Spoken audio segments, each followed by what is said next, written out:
Alright, so when you're going through your versus recorder and you're about to start up a battle, and when you're about to, change the background of the battle, you expect to start up right off the bat, right? No, not this time. Not for me. I don't know really what happened, but it just stopped working for some reason, and I've tried out different backgrounds, I've tried out everything pretty much, and it still won't work, and I'm pretty sure I did everything right, but I don't know really, I can't really seem to find the problem, so I don't know really. If any of you guys have had the same problem and you fixed it, then please contact me right away and tell me how to do it. Because I want to know and I want to try to fix it right away. So yeah, other than that, I have another YouTuber battle here against a guy by the name of Kenstar from Smogon, and I'm using sort of a different team this time. I'm using 3 of the same pokes as I used in the last battle. And I'm also using 3 new pokes, that being Empoleon, Flygon, and Escavalier. Now, let me tell you something about Escavalier. Choice Banded Escavalier is nothing to mess with, alright? It is a beast. It is a fucking beast. It is amazing. So, I'm challenged by Kenstar, and he's gonna go and lead off with an Ambipom. I decided, let's just go and lead off with Empoleon. I see that he's gonna lead off with his Ambipom.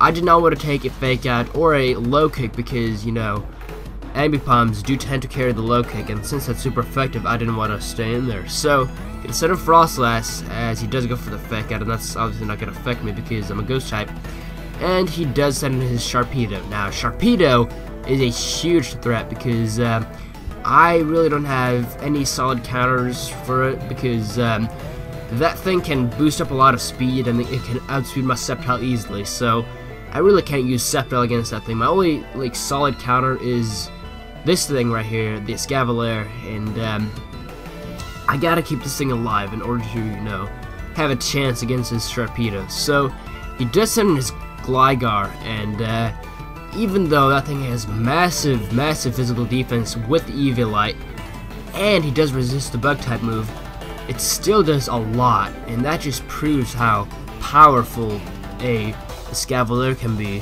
in situations like this. So I'm just gonna go ahead and send Frostlass, taunt him. I really don't know what he went for, but I think I did taunt him in something, and decided I might as well just go for the Ice Beam this turn, and that is gonna end up hitting the Sharpedo again. I do get a pretty decent chunk of damage on it, so gonna set in Escavalier again, and he does go for the Crunch, predicting some sort of switch, which was not a bad play at all.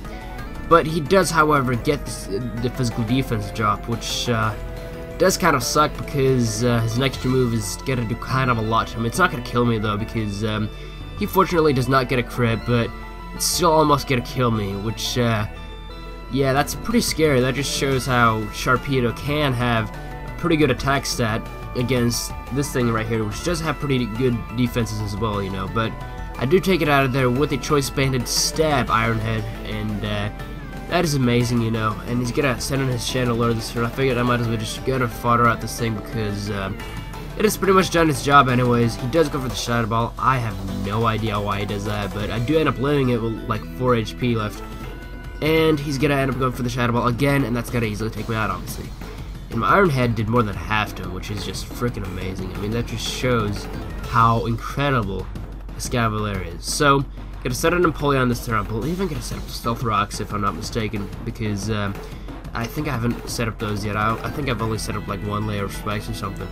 And that's gonna be pretty good because I don't think this guy has any Rapid Spinners. And his Chandelure will most likely die the next time he sends it in because he is weak to Stealth Rocks, and I also have an extra layer of spikes which could potentially take it out from that range of health, So, gonna send a Sceptile predicting his Stealth Rocks, and he's gonna switch out of there into his Chandelure. I really didn't care because I thought that he was gonna die anyways, which is exactly what happens. He's gonna end up dying, and if he wouldn't have ended up dying, then he would have just died to an Energy Ball, so that's pretty cool. He's gonna send in his Ambipom. I did not want to take a fake out, so I think I'm gonna set in Frostlass again.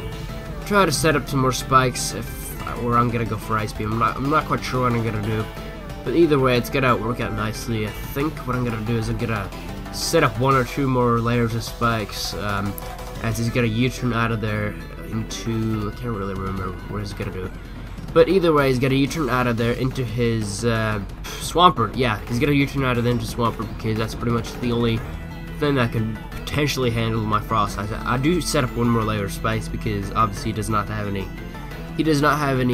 Rapid Spitters on his team, so I figured I might as well. But then I saw that he had 2 more pokes that are immune to spikes, so that's why I kind of stopped setting up right here, because I think he had like a Gligar and something else that I can't really remember what the last poke was, but it was immune to spikes, so that's why I kind of stopped setting up spikes. I'm gonna set in Sceptile this turn, or actually roars me out into Sceptile, which is amazing. And yeah, his Togekiss, that's the second one that's immune to spikes because it's a flying type, obviously. But I go for the Leaf Storm. It's gonna do a shitload to that freaking Togekiss right there. And this thing is modest. It's like for and it's gonna do a lot. What I should have done is I should have run for the Energy Ball or maybe the Hidden Power Ice, because I would have not got the special defense drop right there, and I could have potentially taken that thing out of there with the Hidden Power Ice right there. But you know, it's alright. I do get a pretty decent chunk of damage on it, and gonna go to switch out of there right now into my Entei. And he does go for the Roost again, or I think he's gonna go for the Air Slash if I'm not mistaken. And no, he goes for the Roost again, and I think what I'm gonna do is set up a Howl, and that's gonna be very, very beneficial, as you will see right here, because this Entei, my favorite Pokemon, is gonna wreck through like at least 2 of his pokes if I'm not mistaken, or at least it's gonna take out this. I think it's gonna take out his Swampert at least, and I mean that's pretty impressive because Swampert obviously does resist the stab move, but Stone Edge is gonna almost kill it off actually, which is amazing because that's unstab as well. And if I would have went for the Flare Blitz, he would have definitely been dead right there. So that is pretty impressive right there. So I do take it out of there with the Extreme Speed, and I think he's also gonna send on his I almost said Gliscor, but Gligar.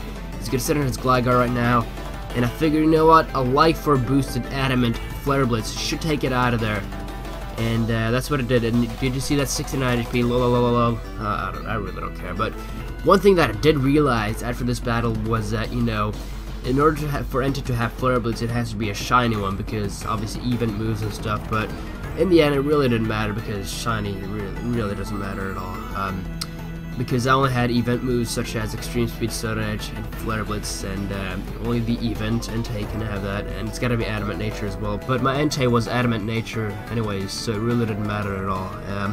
So either way, I'm gonna go into my Flygon right now, and I think what's gonna happen is I think I'm gonna clean up his 2 last pokes with Outrage, and this thing is Choice Scarf obviously, and I believe I do get a turn 3 Outrage, which is pretty nice. So yeah, that was a good game, Kenstar from Smogon.